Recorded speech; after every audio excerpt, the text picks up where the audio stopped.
السلام علیکم ورحمۃ اللہ وبرکاتہ۔ الحمدللہ وکفا والصلاۃ والسلام علی من لا نبی بعد، اما بعد فاعوذ باللہ من الشیطان الرجیم، بسم اللہ الرحمن الرحیم۔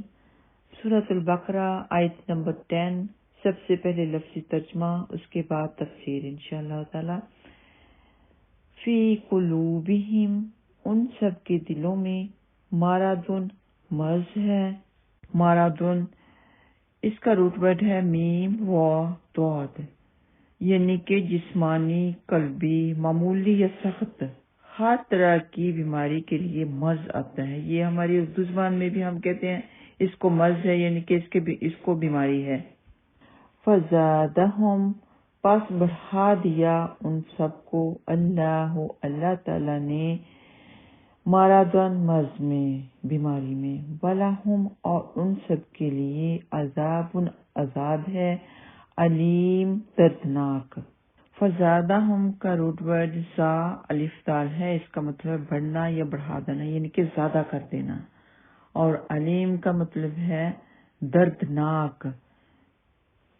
المناک کیا کرتے ہیں نا ہم اپنی اردو میں کہ المناک واقعہ ہے، بڑا ہی دردناک واقعہ ہے، تو علیم مطلب ہے درد دینا، تکلیف دینا یا اٹھانا۔ اور یکذبون کا روٹ ورڈ ہے کاف زال فا، یعنی کہ خلاف واقعہ، بات یا جھوٹ بول دینا۔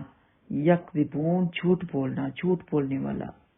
تو اللہ تعالیٰ فرماتے ہیں فی قلوبہم مرض، کہ ان سب کے دلوں میں مرض ہے، بیماری ہے، یعنی شک اور شبہ کی بیماری میں پڑے ہوئے ہیں، نفاق کی بیماری ہے۔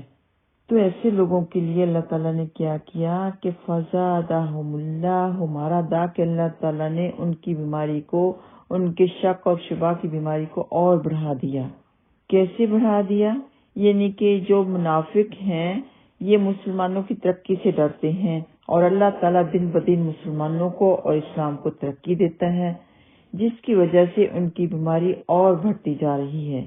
اور ایسے لوگوں کے لیے کیا ہے، وَلَهُمْ عَذَابٌ عَلِيمٌ بِمَا كَانُوا يَكْذِبُونَ، کہ وہ جھوٹ بھی بولتے تھے، ان کے اندر جھوٹ کی بیماری تھی، شک کی بیماری تھی، نفاق کی بیماری تھی۔ آپ نے غور کی ہوگی کہ جب کافروں کا ذکر آیا تو اللہ نے فرمایا وَلَهُمْ عَذَابٌ عَظِيمٌ، کہ ان کے لیے بہت بڑا عذاب ہے، لیکن جب منافقین کا ذکر آیا تو اللہ تعالیٰ نے فرمایا وَلَهُمْ عَذَابٌ عَلِيمٌ، کہ ان کے لیے دردناک عذاب ہے، یعنی کہ کافروں سے بھی بڑھ کر زیادہ عذاب منافقوں کو ہے۔ منافقوں کو کافروں کی نسبت کیوں زیادہ عذاب ہوگا؟ اس وجہ سے جو کافر ہیں وہ تو کھلے دشمن ہیں اسلام کے، اندر سے بھی باہر سے بھی، لیکن جو منافقین ہیں وہ اندر سے اسلام کے دشمن اور باہر سے چکنی چپڑی باتیں کرتے ہیں اور مذاق بھی اڑاتے ہیں۔ جب انسان کو اپنے دشمن کی دشمنی کا پتہ چل جاتا ہے تو وہ اسے چکنا ہو جاتا ہے اور اس سے بچنے کی پوری کوشش بھی کرتا ہے، لیکن جو منافقین ہیں ان کے بارے میں مسلمان اندازہ نہیں لگا سکتے ہوتے جب تک کہ اللہ تعالیٰ نہ ان کو آگاہ کر دیں۔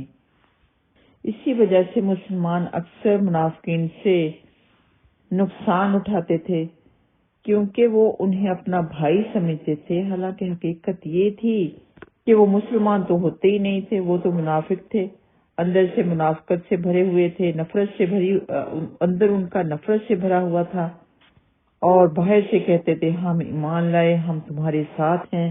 اسی وجہ سے منافقین جو ہوں گے وہ آگ کے نچلے درجے میں ہوں گے، یعنی کہ دوزخ میں سب سے زیادہ بڑھ کر عذاب منافقین کو ہوگا، جیسے کہ اللہ تعالیٰ نے فرمایا ان المنافقین فی الدرک الاسفل من النار، کہ بے شک جو منافقین ہیں آگ کے نچلے گھڑے میں ہوں گے۔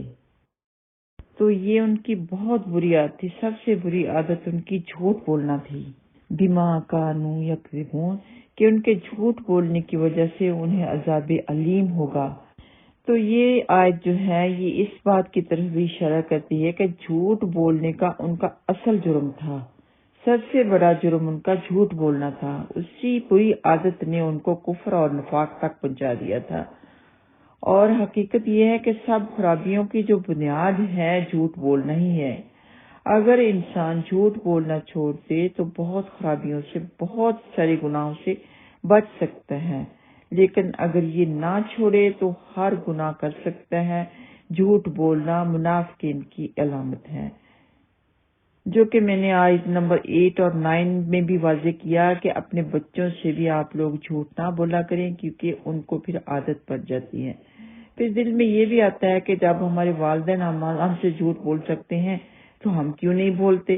جب وہ بولتے ہیں تو ماں باپ ان کو پکڑ لیتے ہیں اور ان کی شامت آ جاتی ہے، لیکن جب ماں باپ بولتے ہیں تو بچہ کچھ کہہ تو نہیں سکتا، لیکن پریشان ضرور ہوتا ہے اور اس کا جھوٹ بولنا بھی پکا ہو جاتا ہے، صرف والدین کے جھوٹ بولنے کی وجہ سے۔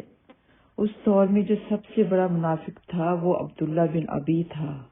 وہی لوگوں کو اسلام کے خلاف کرتا تھا اور خود تو کہتا تھا کہ میں مسلمان ہوں، لیکن وہ اندر سے اسلام کا سخت دشمن تھا، اور اس کے ساتھ اس کے بہت سے ساتھی بھی تھے۔ حضرت زید بن ارقم رضی اللہ تعالیٰ عنہما نے اس کی منافقانہ خصلتوں پر نبی پاک صلی اللہ علیہ وسلم کے سامنے گواہی بھی دی، تو اس کا اخیر یہی ہوا تھا کہ وہ اسی بیماری میں، اسی منافقت کی بیماری میں ہی مر گیا تھا۔ اس کا واضح ذکر انشاءاللہ تعالیٰ سورۃ التوبہ میں کریں گے۔